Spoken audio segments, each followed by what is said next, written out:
Bonjour chers élèves, notre leçon d'aujourd'hui s'adresse aux élèves de la deuxième année sciences économie et deuxième année gestion comptable. C'est un suivi des provisions pour dépréciation et elle concerne les titres et valeurs de placement. Notre plan de cours va s'annoncer comme suit. Dans un premier point, on va faire un rappel de ce que c'est la définition et l'évaluation des TVP. Dans un deuxième point, on va voir quels sont les types de TVP. Et puis, on va voir dans une deuxième partie la régularisation des TVP qui va être scindée en deux sous-parties. Une partie sans cession et une partie avec cession.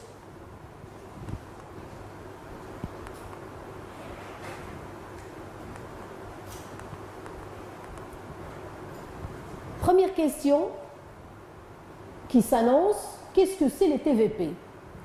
Donc les TVP, ce sont des titres de court terme, ce sont des titres qui sont acquis en vue de réaliser un gain à brève échéance. Deuxième question, comment on évalue les TVP? En comptabilité, les TVP sont pris à leur prix d'achat. Bien sûr, exclusion faite des frais d'acquisition qui sont inscrits directement dans les charges. On passe maintenant au type de TVP. Les TVP sont de plusieurs types. On a les actions, les obligations, les bons de trésor, les bons de caisse et autres titres et valeurs similaires. Les actions, ils donnent droit à des dividendes. Les autres titres, ils donnent droit à des intérêts.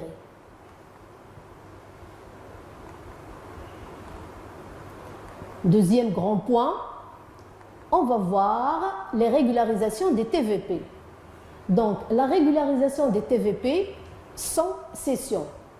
On va la diviser en trois sous-parties. Première partie, ça concerne la constitution. Deuxième partie, ça concerne l'augmentation. Et troisième partie, ça concerne la diminution. Donc, on commence par la constitution de la provision. Pour constituer une provision, il faut faire une comparaison. Donc, la comparaison, on l'a fait avec un prix d'achat et le cours de l'année suivante. Si le prix d'achat moins le cours de l'année suivante, qu'on va appeler cours 1, est positif, ça veut dire qu'il y a une diminution. Et cette diminution, elle va donner une perte probable. On est obligé de faire une provision. S'il y a comparaison et on trouve qu'il y a augmentation, il n'y aura pas de provision. L'écriture de la Constitution est la suivante.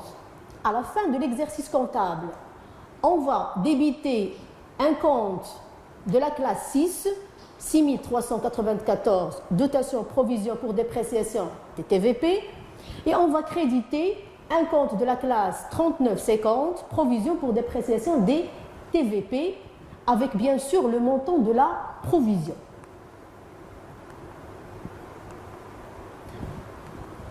On va prendre l'application suivante, qui n'est rien d'autre qu'un extrait de la session normale 2012 des sciences de gestion comptable.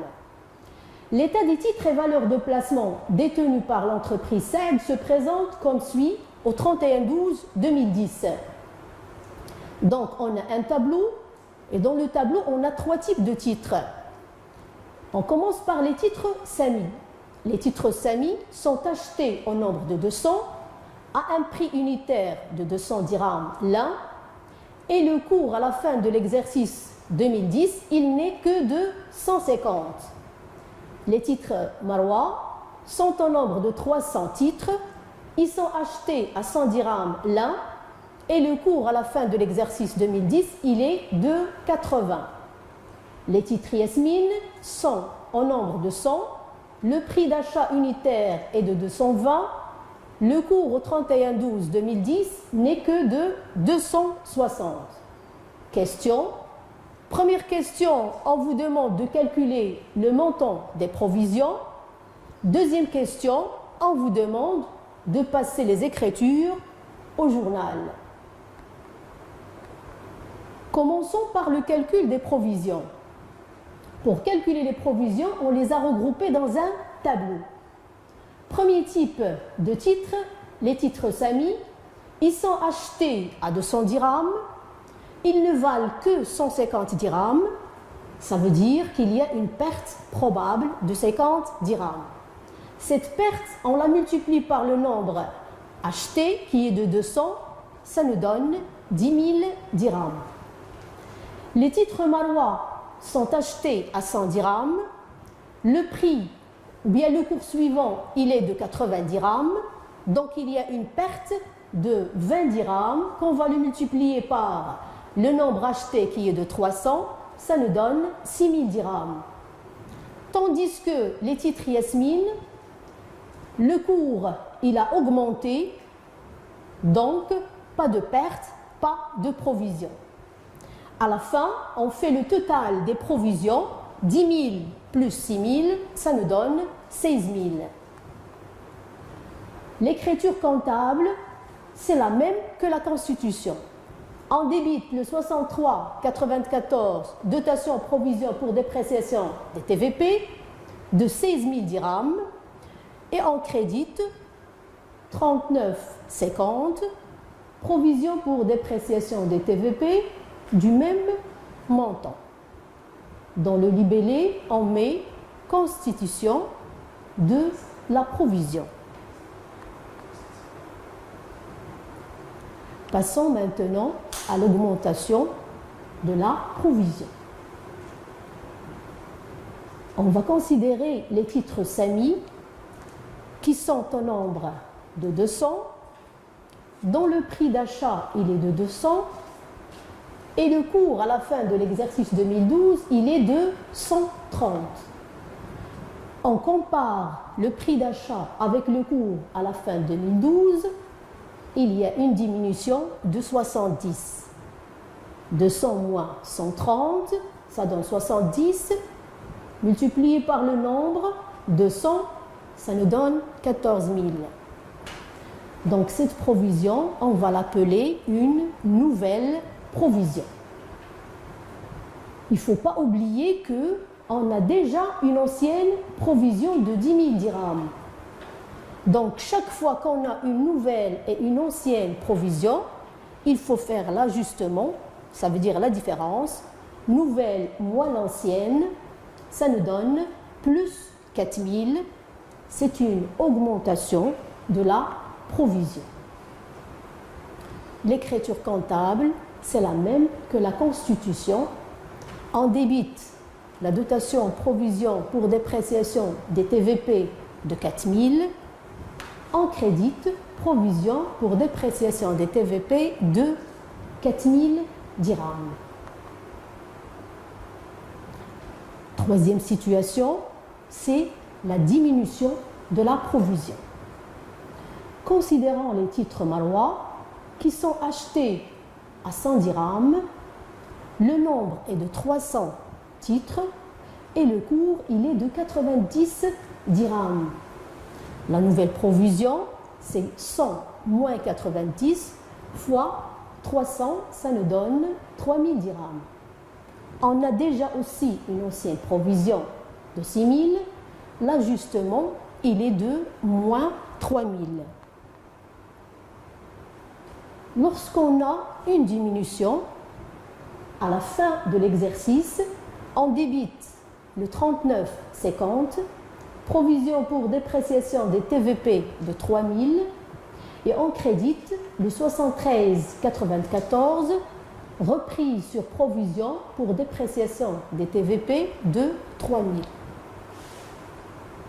On remarque que ce soit les dotations, que ce soit les reprises, ces deux éléments sont toujours d'ordre financier et on les trouve dans les rubriques 63 ou bien 73. Passons maintenant à la régularisation des TVP en introduisant la cession. Lorsqu'on a une cession de TVP, il y a des principes comptables à suivre. Premier principe comptable, on constate la cession qui peut être faite soit par chèque bancaire, soit à crédit. Deuxième principe, on annule la provision sur les titres cédés et éventuellement on régularise la provision sur les titres restants. Troisième principe, on constate le gain ou la perte de cession. Ces éléments-là seront regroupés dans un tableau de calcul. Ce tableau va nous faciliter la compréhension. Donc, on a dit il y a deux moyens de paiement, deux moyens de cession. Soit la cession est faite par chèque bancaire, on va débiter le compte 51 41 banque, soit la cession elle est faite à crédit. Et dans ce cas, on va débiter le 34 82 créance sur cession d'éléments d'actifs circulants. Le montant qu'on met aussi bien dans la banque que dans la créance, on l'appelle le net. Le net, il est égal au nombre de titres cédés fois le prix de cession unitaire, déduction faite des services bancaires hors taxe et de la TVA sur ces services. La cession peut être faite avec des commissions. Les commissions peuvent prendre la forme soit d'un pourcentage, soit d'un montant. Donc, le compte à débiter serait, dans les deux cas, service bancaire 61 47. Le calcul est le suivant. On prend le prix de cession total, on multiplie par le pourcentage des commissions si on a un pourcentage. Et on prend le montant des commissions si on a un montant. La cession, toujours, peut être avec une TVA sur commission. Donc, le compte à débiter sera état TVA récupérable sur charge, le 34 552. Et le calcul, on prend le service bancaire hors taxe et on le multiplie par le taux de TVA. Lorsqu'il s'agit d'une cession de TVP, il y a soit une perte, soit un gain. Ça dépend de la comparaison du prix d'achat des titres cédés avec le prix de cession des titres cédés. Lorsqu'on a le prix d'achat des titres cédés est supérieur au prix de cession des titres cédés, on parle d'une charge nette sur cession de TVP. C'est le compte à débiter et qui porte le numéro 6385. Le montant est calculé comme suit. On prend le nombre de titres cédés fois le prix d'achat unitaire, moins le nombre de titres cédés fois le prix de cession unitaire. Lorsque le prix de cession des titres cédés est supérieur au prix d'achat des titres cédés, on aura un gain et le compte à créditer sera produit net sur cession de TVP qui porte le numéro 7385. Le calcul de la charge ou du produit, c'est de la même manière. À la fin, on crédite le compte titre et valeur de placement, le 350, parce que c'est une sortie de titre. Et le calcul, on prend le nombre de titres cédés fois le prix d'achat unitaire. Passons maintenant au calcul des provisions. Lorsqu'on a une cession, il faut diviser entre les titres qui sont cédés et les titres qui restent. Pour les titres cédés, il y a lieu de calculer l'ancienne provision, qui est égale au titre cédé fois le prix d'achat moins le cours 1. Notez que le prix d'achat, ça correspond au cours 0. Donc cette ancienne provision, il faut l'annuler. C'est une reprise.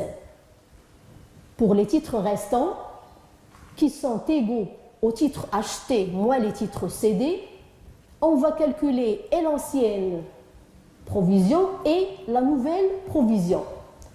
Donc pour l'ancienne provision, on va prendre le prix d'achat moins le cours 1 multiplié par les titres restants.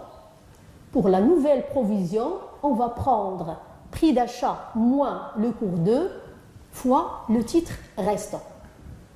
À la fin, on compare la nouvelle et l'ancienne. On calcule ce qu'on appelle un ajustement. L'ajustement peut être positif. Dans ce cas, c'est une dotation. Il peut être négatif. Dans ce cas, c'est une reprise.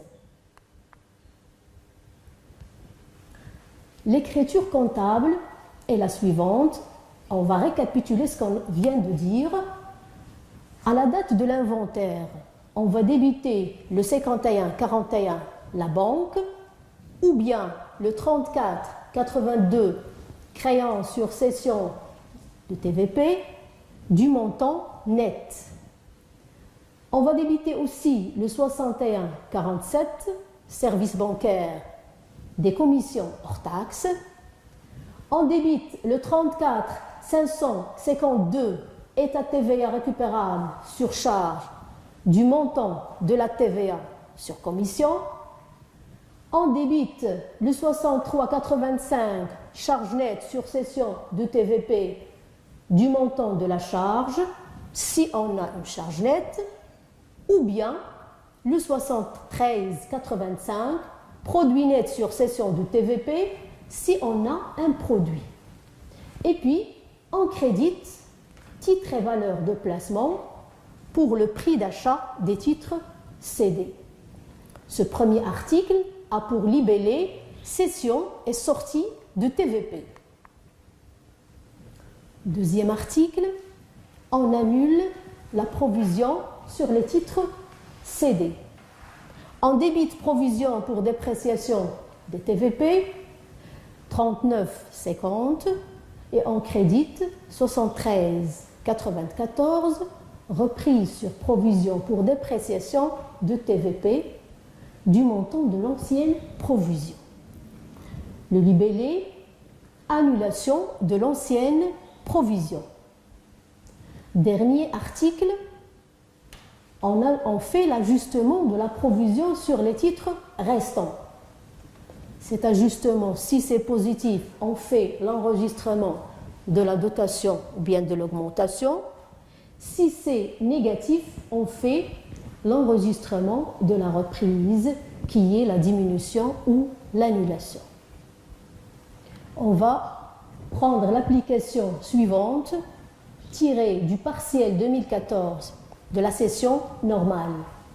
On a des TVP qui sont au nombre de 2000, qui sont acquis à 180 dirhams. Le cours à la fin 2012, il est de 170, à la fin 2013, de 150, et les titres cédés sont 800 dirhams. L'avis de crédit numéro 62-54, non enregistré relatif à la cession des TVP, mentionne un prix de vente unitaire de 160 dirhams, des commissions hors taxes pour 1000 dirhams et la TVA au taux de 10%. On vous demande de calculer, de compléter l'état des titres et valeurs de placement et de passer au journal les écritures de régularisation.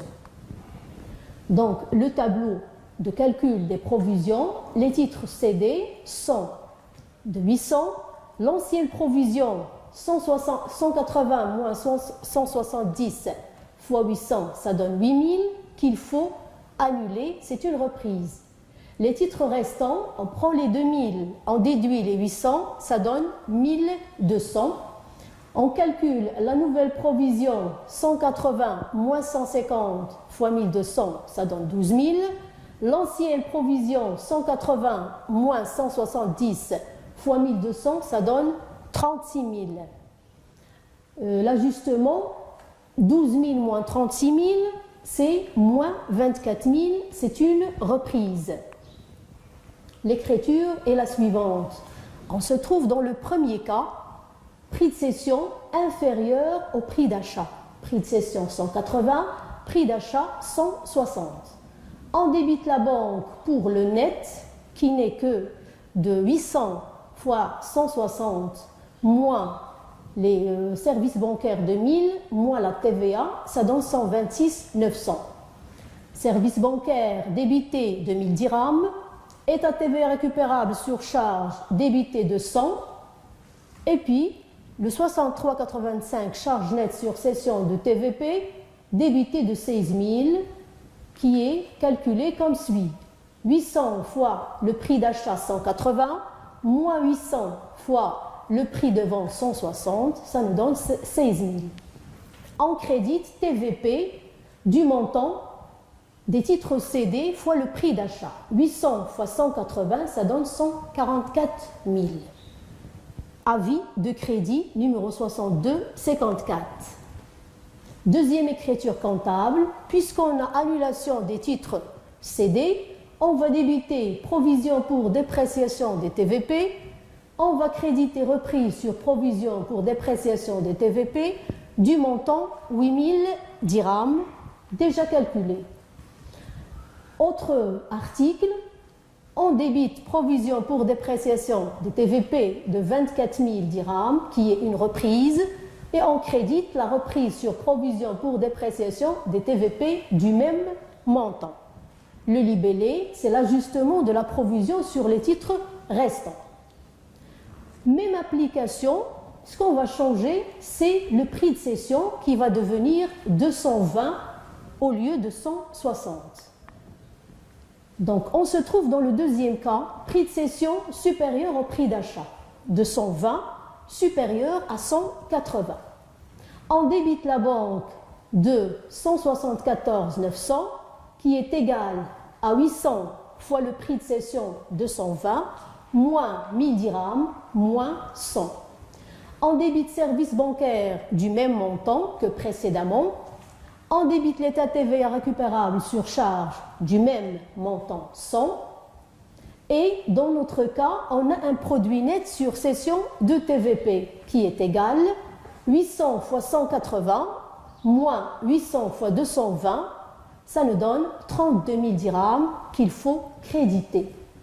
On crédite aussi les titres et valeurs de placement de 144 000 et le libellé avis de crédit numéro 6254. Les mêmes enregistrements, que ce soit pour l'annulation, que ce soit pour l'enregistrement, parce qu'on n'a pas touché les provisions. Donc, notre cours d'aujourd'hui qui est les provisions pour dépréciation des TVP, donc c'est un cours qui concerne la dépréciation, comme les cours qui sont déjà passés, provisions pour dépréciation des immobilisations, des stocks, de l'actif circulant et de la trésorerie. La leçon suivante sera les provisions pour risques et charges, et ce sont des provisions qui vont concerner non pas l'actif du bilan, mais le passif du bilan.